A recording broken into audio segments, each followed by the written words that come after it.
Sanmasınamadan sabahımızı başlayınız. Oturun. Al, kızarımız, kitaplarımızı aşağımız, bunun akılımız, elektromanyetik, yakın elektromanyetik çizgisi. Açıp yazarız. Her kitaplarımızı aşağımız, takipçi kızarımız. Kitapları aşağımız. Açıp yazarız. Kuşa kalma var. Kitapları kalmışız.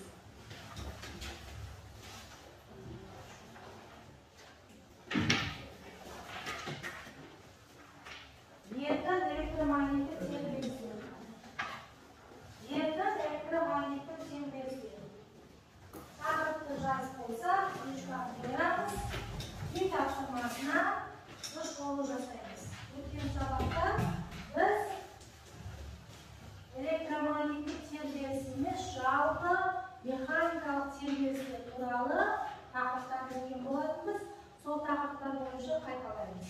Mexanikалық terбиесі дегеніміз қандай тербелістер, олар қалай түрленетін еді. Ал бүгінгі сабағымыздың тақырыбы тербелмелі контурдағы еркін электромагниттік тербелістерді сапалы түрде сипаттау. Қайтып айтамын.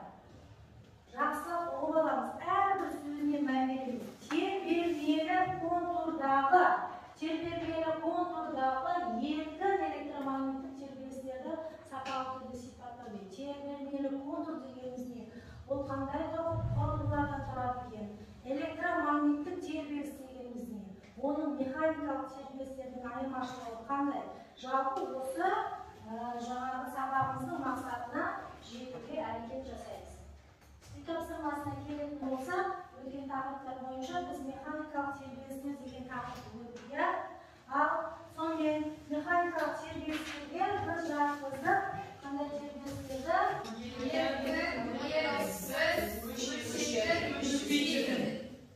Ойын айтамыз ба не? Механикалық тербелістер немесе гармоникалық тербелістерді қандай тербелістерге жетеді? Дайне, айта ғой? Еркін. Орнымыздан тұрамыз. Еркін, еріксіз, өшетін, өшетін. Еркін, еріксіз, өшетін тербелістер деп жетті. Отыра ғой. Еркін, еріксіз, өшетін тербелістер деді. Ал енді еркін тербелістерге қандай денелердің тербелістері мысал болады? Қолымызды көтереміз.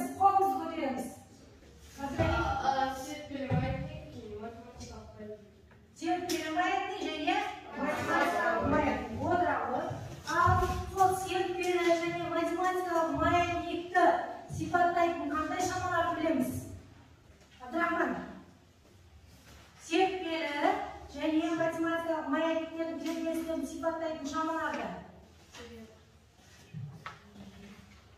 Абдрахман. Вперед және Вперед, жиілік, циклдық жиілік. Қайта жәрдемге шыққан. Вперед, жиілік, циклдық жиілік. Вперед, жиілік, циклдық жиілік. Қайталайық шыққан. Вперед, жиілік, циклдық жиілік. Отырамын. Яғни, периодты жаңағы еркін тербелісті сипаттайтын негізгі физикалық шамаларға период, жиілік, циклдық жиілік деп жатады. Ал период, жиілік, циклдық жиіліктердің формуласын ауызша кім айтады маған? Периодтың формуласы қандай еді? Осы математикалық маятниктік периодтың формуласын ауызша айтамыз. Ауызша, айданадан басқа тағы біледі. Ауызша. Қазір айтамыз. Период тең екі пи түграсына L бөлінген G. Өте жақсы. Екі пи түграсына L бөлінген G. Сонда период қандай шамаға тәуелді екен? Жоқ, өлшем бірлігі секунд. Қандай шамаға тәуелді? L бөлінген G болса? Тербеліс периодының маятник ұзындығына тәуелді. Ұзындығына тәуелді. Дұрыс, өте жақсы. Отыра жүрміз. Келесі, серпелі маятникті кім айтады? Айданадан басқа. Серпелі маятникті кім айтады? Серпелі маятникті кім айтады? Ешқайсысын сөйлемейміз ба, біздер? Екі пи бөлінген түграсына L, G бөлінген Kartka bölünген L. Отырады. Өте жақсы. Міне сонда бізді периодтың формуласы L бөлінген J, одан кейін M бөлінген K, немесе B бөлінген U, K бөлінген L деп те алуға болады. Бұл бізді қандай тербелісті сипаттап жатырмыз баяғылары? Еркін тербелістерді. Еркінсіз тербелістерді бір сипаттап өтейік. Еркінсіз тербелісті сипаттаймыз, оны қандай қасиеттер арқылы сипаттаймыз? Резонанс, оның амплитудасы арқылы сипаттауға болады екен. Амплитудасын, гармоникалық тербелістің теңдеуінің формуласын кім жазып береді маған? Гармоникалық тербелістің теңдеуінің формуласы. Кім жазады? Қайдан жазамыз?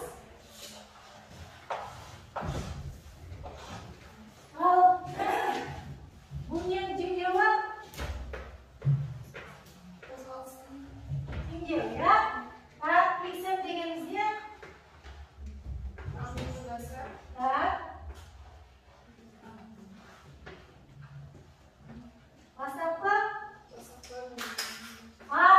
Бастапқы фазасы. Отырамыз. Жақсы. Дұрыс жаздық па? Не жаздық? Нені тауып жатырмыз? Жылдамдықтың таңбасы X педі? Жылдамдықтың таңбасы? Ой, молодецтер.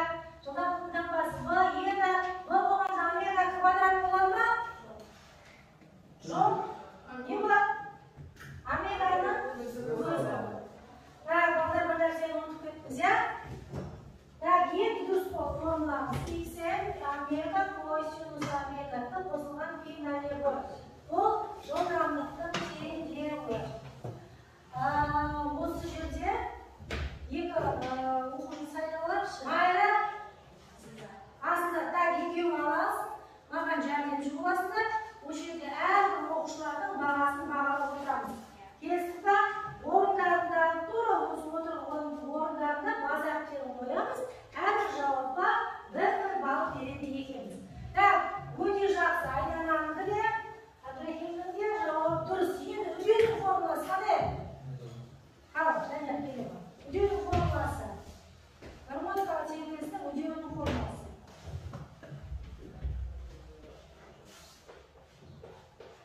Бұл бәрі сендер бөліп қойған тақырып, бұл тақырыптарға біз есептер шығарғанбыз.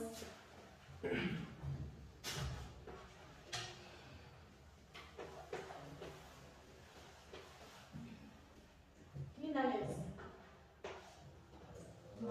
Формуласына үдеудің тауып қоймыз. Омега,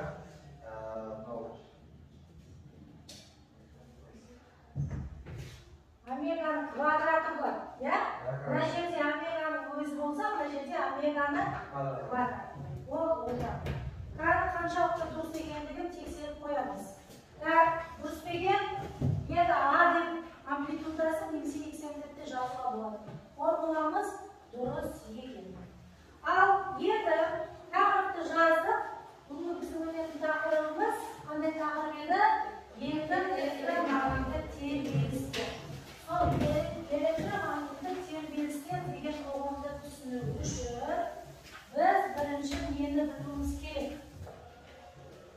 Ал балдар, еркін электромагниттік тербеліс пайда болу үшін ол жерде бірінші еркін электромагниттік өріс пайда болу керек. Ал еркін электромагниттік өрісті сипаттайтын негізгі шамалар нүктелік заряд. Нүктелік заряд Q арқылы белгіленеді. Ол сендер 8-ші класста қайта білесіңдер. Апай кеттік. Мынау бүгінгі менің екі көмекшімнің арқасында және мына берген жауаптарының арқасында өздеріңізді бағалаймыз. Бұл жерде Абдрахман өте жақсы жазыпты, Жібек жақсы жазыпты, Ләззат жақсы жазыпты, Ардақ, Құрбанәлиде бүтіне бар екен, Айдана өте жақсы жазыпты, Бақытты жақсы жазыпты. Бағаларымыз былай болады, ал Айдананы бәріміз көрдік, өте жақсы, 10 балл қоямыз.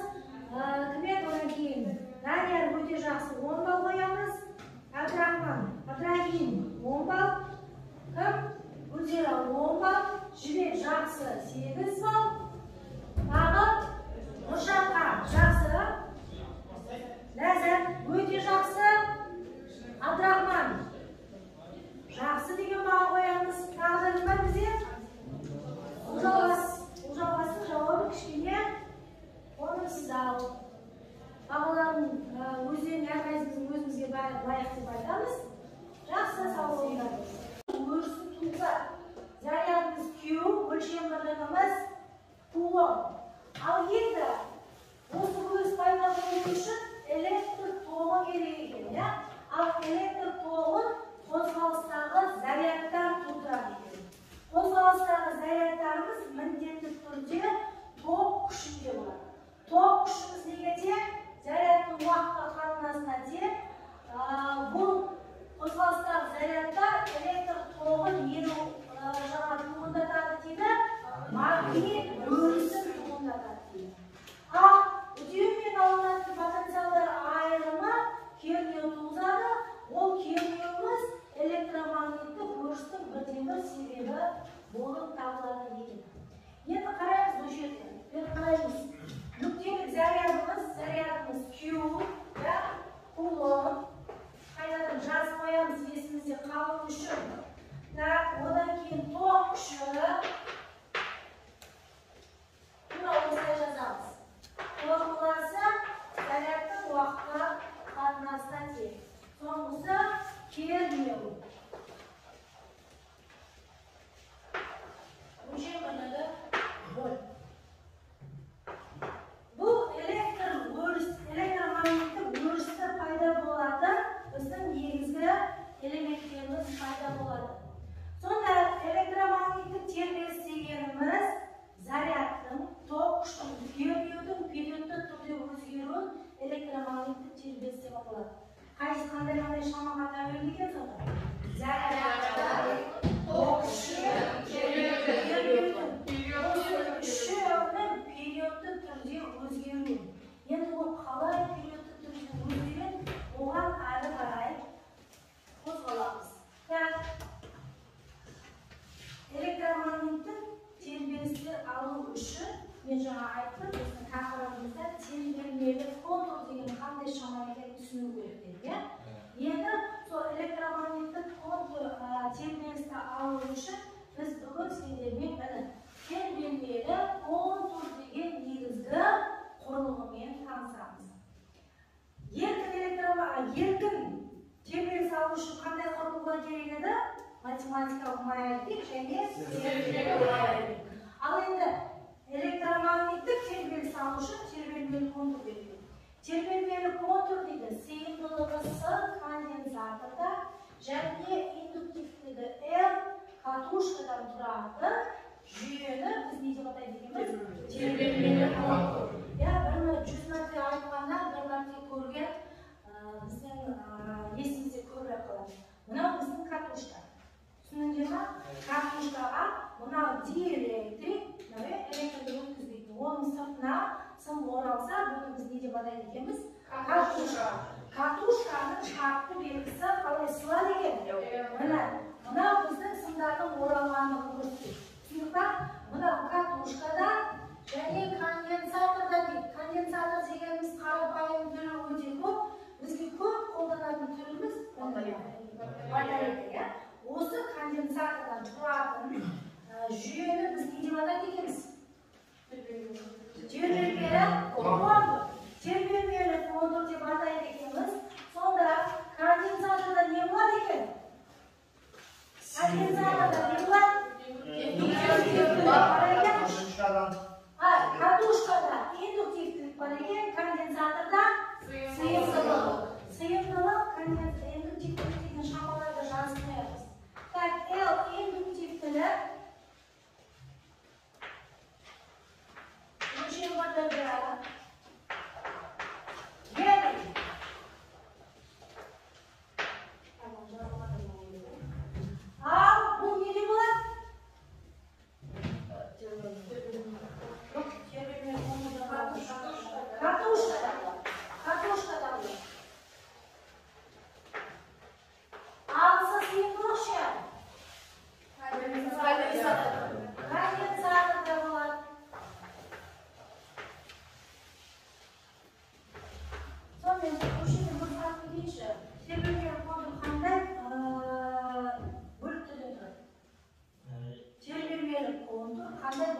тұрады?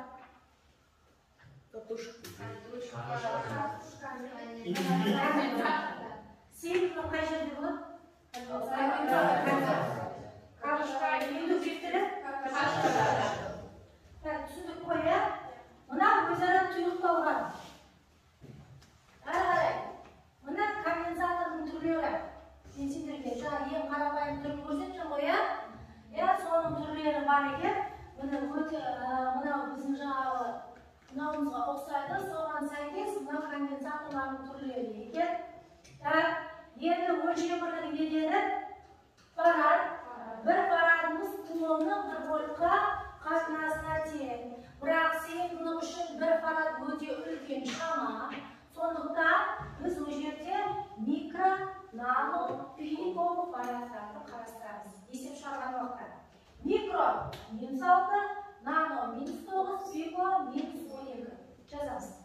Аштап берді, жаз.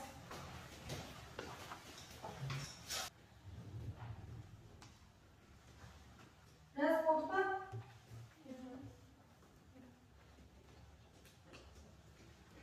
Жаз болды көзде? Жақсы.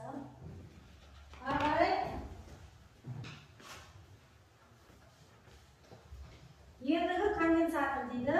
Конденсаторды айттық диэлектр астарларына аз уақытта заряд қорын жинайды деді. Ол потенциалын өзгертуге энергия қорын жинайды, тұрақты тоқты өткізбейді дейді. Қолдануы, қақы қолданылады деген тербелмелі контурда, түзеткіште және фотожарқылдатқыштарда конденсаторды қолданады. Конденсатор дегеніміз есіңізден шығып қалмады ма? Шартты белгісі қандай еді онда?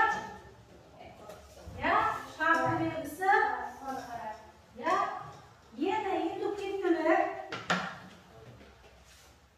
өлшем бірлігі Генри, микро -3 дәрежесі, микро -6, милли -3 дәрежесі. Оны жазыңдар. Катушканың қызметі. Енді мына электромагниттік тербеліс қалай алынады, соның жағына сендерге түсіндіріп өтейін. Мына сызбаға жақсылап қараймыз. Мынау біздің конденсаторымыз, сендерге түсінікті түрде көрсетіпті. Мынауымыз дейді катушкамыз. Катушкада бізді тұйықтаймыз дедік. Тұйықтаған кезде зарядымыз оңнан теріске қарай жүреді.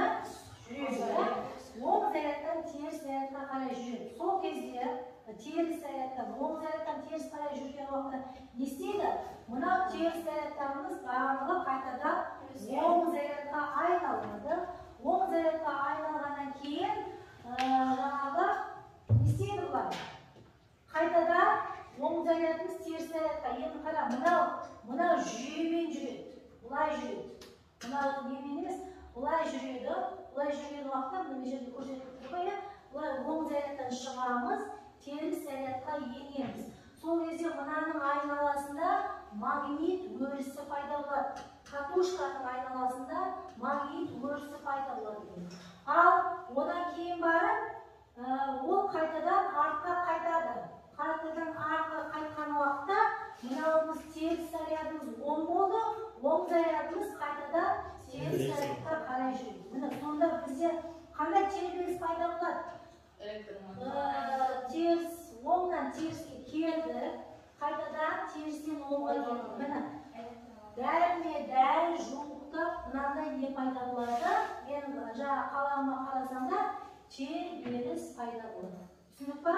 Ол тербелісті біз не деп атайды екенбіз? Электромагниттік тербелістер осы тербелмелі контурда алынады дейді.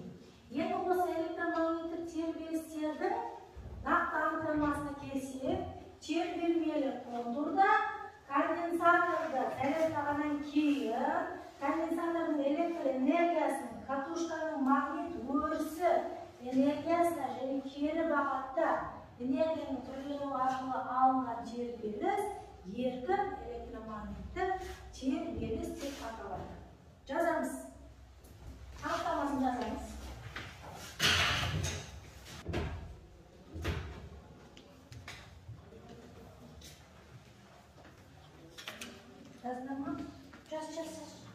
anahtarmasını yazarız.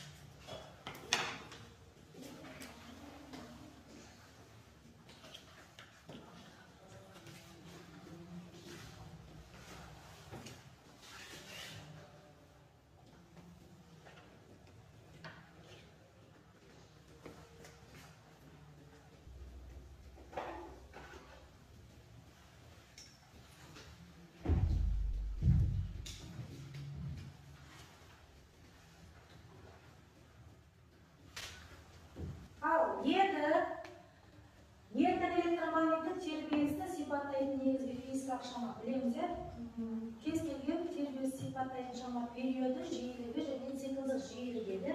Тура сол енді еркін электромагниттік тербелістерде болады екен. Оның периоды Т тең 2π түбірасты Лс. Яғни Л дегенім не бұл жердегі? Индуктивтілік, С дегенім сыйымдылығы, С дегенім сыйымдылығы еді. Бұны Томсон формуласы деп атайды екенбіз. Томсон формуласы осы электромагниттік тербелістердің периодын зерттеп, формуланы қорытып шыққан ғалымның құрметіне берілген. Енді осыған сәйкес оның циклдік жиілігінің формуласын және жиілігінің формуласын қорытып шығарамын. Периодының формуласын жиілік арқылы бөлшектейміз. Жиілігіміздің формуласы ньюте 1/1, яғни периодымыз. Енді орнына периодтың формуласын жазамын. Т тең түбірасты L/С. Мынау бізді еркін электромагниттік тербелістердің жиілігінің формуласы. Өлшем бірлігі не болатын еді? Енді омега циклдік жиілігі ол неге тең 2π/Т-ға. Орнына қоямын 2π астына 2π түбірасты L/С.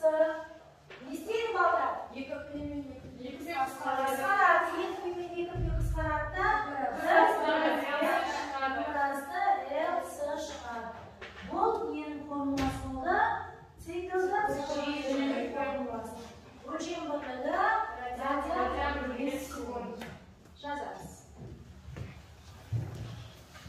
Формуланы жазыңдар.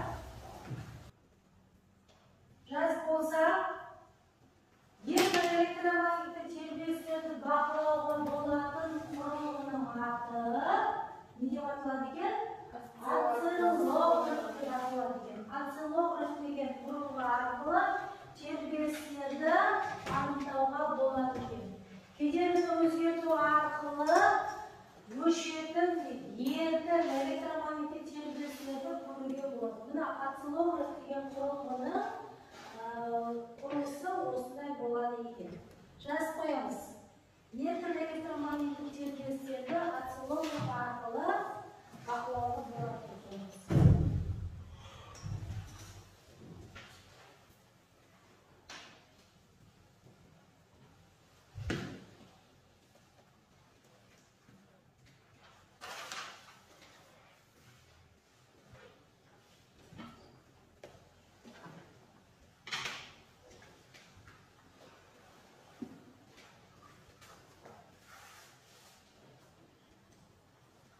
Жазып болса, деңгейлік тапсырмаларды орындаймыз. Жазып болдық па? Ал енді бүгінгі сабақты қаншалықты түсіндіңдер? Қалай жаңағы өткен тақырыптарды қаншалықты білдік? Сол жайымен сіздермен сабақтарды бекітеміз. Өшіремейін ба, болдық па? Деңгейлік тапсырмаларды орындаймыз. Бірінші не дейді? Математикалық және математикалық периодын жиілігін анықтап пружиналы серіппелерге периодын жиілігін анықтап. Бірінші топтан кім шығады? Бірінші топтан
Oymadı,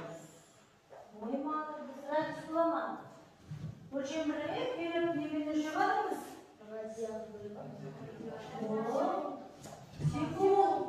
Секундпен өлшеп жатырмыз. Периодтың таңбасы Т, өлшем бірлігі секунд. Отау. Кім? Құрман тұра ғой? Секундық жиіліктің таңбасы қандай екен? Жоқ, таңбасы. Таңбасы не? Секундық жиіліктің таңбасы не болады? Молодец. Омега. Данияр дұрыс айтады. Омега. Өлшем бірлігі радиан бөлінген секунд. Таңбасын мен өлшем бірлігін жаттайық.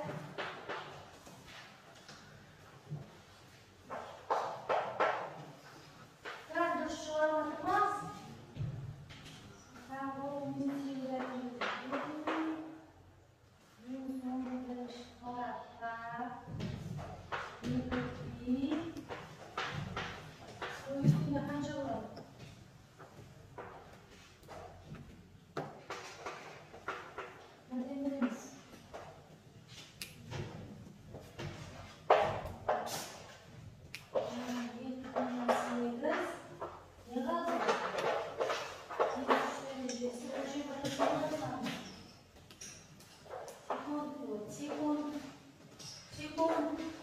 Период секунд. Жаттаймыз. Период секунд. Жиілік герц. Секундық жиілік омега.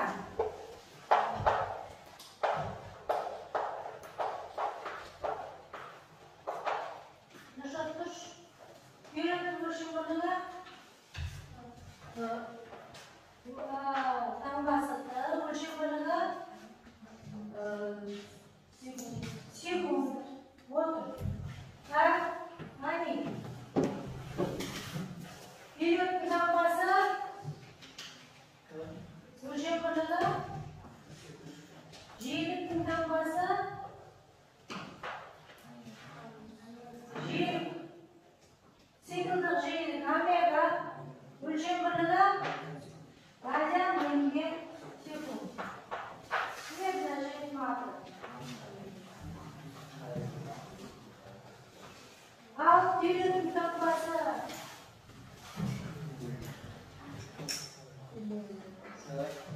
өлшем бірлігі так. Вот. Жақсы. Так, өлшем бірлігін жазбай кетті ғой бұл жерде. Қайдана? Мына минус 3 бөлшектің алдына шыққанда не болады? Енді өлшем бірлігі герц болады. Тағы есептеп жазамыз. Өте жақсы. Мен көмекшілерім бағалап отырмыз ба? Бағалап отырмыз. Одан кейін жазып аламыз. Мынау екі тапсырма үйге. Периоды берілген, сыйымдылығы берілген, индуктивтілік пен жиілікті аламыз. Жиілігі берілген, индуктивтілігі берілген. Не табамыз? Сыйымдылық пен период табамыз.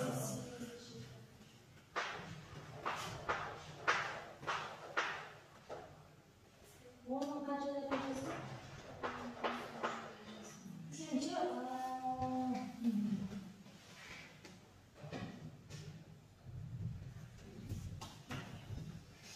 Мына жерде өздері оңайлатып алып периодты таңдап алып, болды есептеп, кейін соны бірге бөле салу. Есебін тез шығады. Сонда дұрыс есебін, дұрыс емес емес. Тағынан таңбасы минус қанша болады? Минус 13-тен шықпайды түбірдің астына. Минус 12 болады, 12-ден түбірдің астына 6 шығады. Минус 6 шығады. Мына бөлшектің алдын өтетін минус 6 плюс 6 көмейді.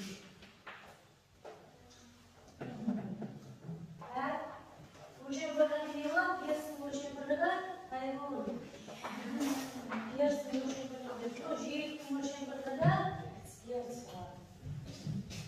Мына есеп аяқталған жоқ бұл жерде. Түсіндік па? Мына жерде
iki kız ben jigitni esga beraman. Qani.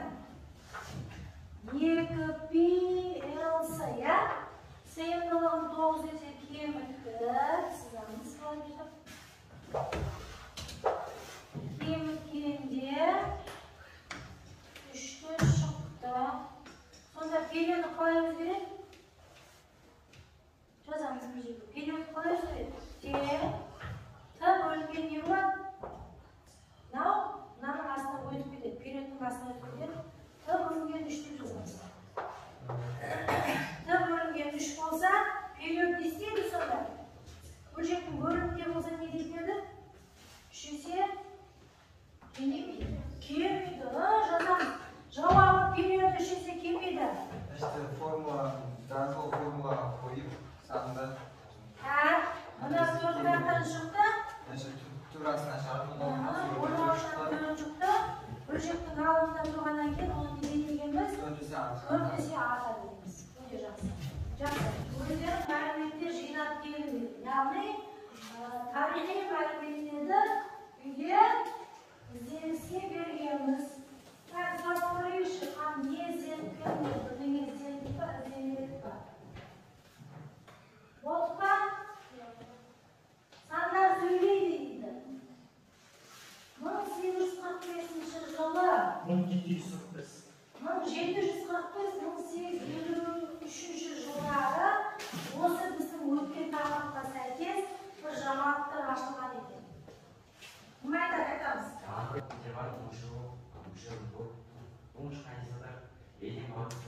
Конденсатордың Ленин бақсы ойлап тапты дейді. Ленин бақсы мынау конденсатордың ең алғашқы несі? Ең алғашқы туындымыз, одан кейін 1853 өте жақсы. 1853 жылы қандай жаңалық ашылды? Қайда ашылды? 1853 жылы Томсон электромагниттік тербелістің периодтық есептеу формуласын ұсынды. Уильям Томсон, Уильям Томсон не қылды? Томсон формуласын период есептеуді ұсынды. Формуламыз қазір ғана сендерге оқып үйреніп отырмыз. Яғни осы ғалымның жаңа құрметіне бұл формуланы Томсон формуласы деп атады. Енді қараймыз, синтездейміз біздің бұл өткен тақырыбымызды жалпы формула. Енді электромагниттік тербелістерімізді жаңа біздің өткен гармоникалық тербелістерімізді келдік та енді электромагниттік тербелістерді қандай құрылғыда алдық? Еркін электромагниттік тербелісті қандай құрылғыда алдық? Қандай жүйеде алдық? Неде? Сол бәрі екеуі бірге кете батады? Тербелмелі контурда алды. Тербелмелі контурдағы период мен жүйелердің формуласы қандай еді? Периодтың формуласы еді?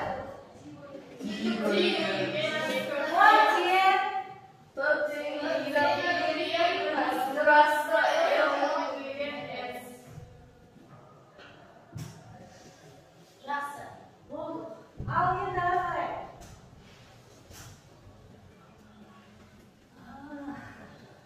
Рефлексия.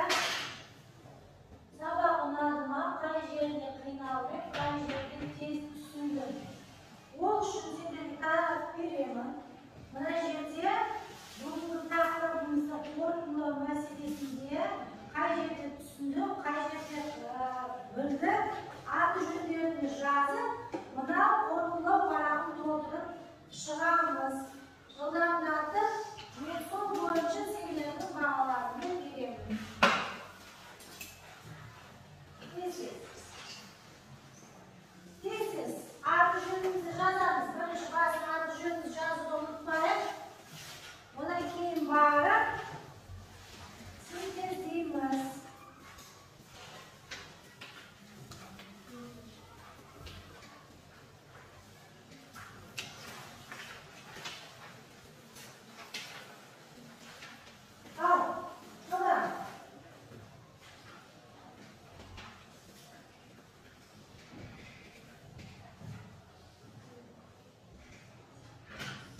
Ne düşündün?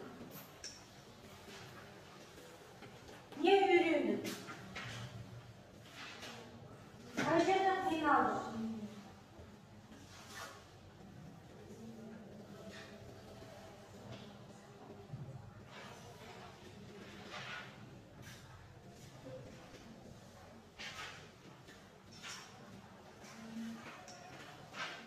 Sabahımızda yaptığımız bir cevap paraklarını jинayımız, осы бойынша бағалаймыз, кімнің қаншалықты қиналғандығын, түсінгендігін, жақсы үйренгендігін анықтаймыз. Ал, сөйлешкін. Кімге сабақ ұнады? Ұнады ма сабақ? Иә. Ал. Сабақ ұнады. Ал. Еркін электромагниттік тербелістерді қалай жасау керектігі және оның формулаларын білдік.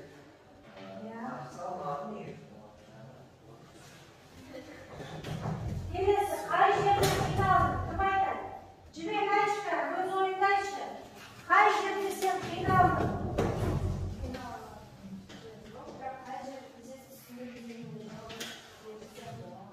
Ал, қай жерде тез түсіндің?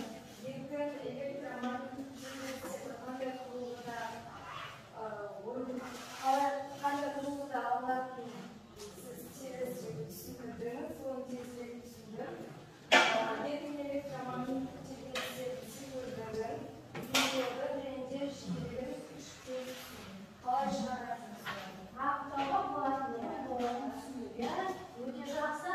Қай жерде қиналдық, а? Қиналған жігіттер жоқ па? Қайда? Электромагниттік тербелістер циклді және циклді жиілік және жиілікті ажырату